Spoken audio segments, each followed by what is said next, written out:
Hello and welcome. In this video, we will show you how to delete all chats in the DeepSeek AI app. If you want to delete your chat history for privacy or organization, this step-by-step guide will help you do it quickly and easily. Start by opening the DeepSeek AI app on your storage device. Make sure you are logged in to be able to access your chat history. After opening the DeepSeek AI app, you will see two lines in the upper left corner of the screen that you will click on. Then on the next page, in the lower left corner of the screen, you will see your profile and then click on it. The app will open a drop-down menu where you will look for the Delete All Chats option and click on it. Before the deletion process begins, the app may ask for confirmation.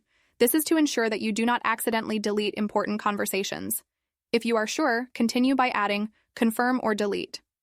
Once confirmed, all your chats will be permanently removed from the app. This process is quick and efficient and helps you manage your chat history with ease. If you found this guide helpful, be sure to follow us and check out other tutorials on managing your DeepSeek AI settings.